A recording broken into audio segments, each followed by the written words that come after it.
তিনি আচার্য পরম্পরার ধারা সৃষ্টি করেছেন। আচার্য পরম্পরা নিয়ে কিছু কথা বলতেই হবে। আমাদের সমাজে এটা নতুন নয় যে ধর্মের গ্লানি হয়েছে। পূর্বে সমস্ত মহাপুরুষকে অবতারকে কেন্দ্র করে নানা দল উপদল সৃষ্টি হয়েছে, মন গড়া মতবাদ সৃষ্টি হয়েছে, আজও হচ্ছে। শ্রী শ্রী ঠাকুরকে কেন্দ্র করেও হচ্ছে। একদল শুধু ঠাকুরের প্রতিকৃতি বসাচ্ছেন, শুধু ঠাকুরের বাণী রাশি করছেন, কিন্তু তার আচার্য পরম্পরাকে মানতে চাচ্ছেন না। তারা নানা রকম কুযুক্তির অবতারণা করছেন, অথচ আচার্য পরম্পরার বিধান এটা আর্য ঋষির বিধান। মনে রাখবেন, ঠাকুরের বাণীতে তিনি স্পষ্ট বলেছেন, পূর্বপুরুষ চেতন ধারা ধর্মে যদি ছাড়তে হয়, জোর গলাতে বলছি আমি নিছক, সেটা ধর্ম নয়। আচার্য পরম্পরা যে মানতে হবে, এটা কেবল শ্রী শ্রী ঠাকুরের বলা নয়, আমি সত্য যুগের প্রমাণ দিচ্ছি। তন্ত্র শাস্ত্রে একটি গুরুত্বপূর্ণ শাস্ত্র আছে, কুলার্ণব তন্ত্র। কুলার্ণব তন্ত্রের 15তম উল্লাসের 3য় মন্ত্রে ভগবান শিব বলছেন, দীক্ষা ছাড়া মুক্তি হয় না।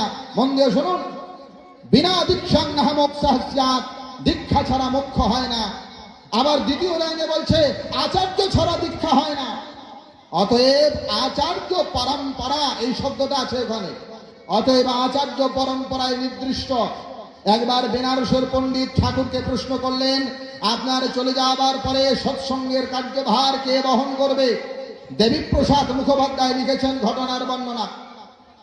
ঠাকুর বলেছেন, আমি শুনেছি আমাদের শাস্ত্রে বলা আছে ব্রহ্মবিদ্যার ভার জ্যেষ্ঠ পুত্রকেই দিতে হয়। একদল বলেন, শ্রী ঠাকুরের পরে কেন শ্রী বড়দাকে আমরা গ্রহণ করব?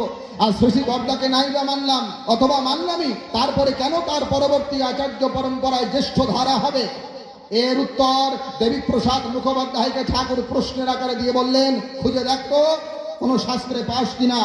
দেবীপ্রসাদ বের করেছিলেন ছান্দোগ্য উপনিষদের 3য় প্রপাঠকের 11 মন্ত্রের 11 খণ্ডের 5ম মন্ত্র।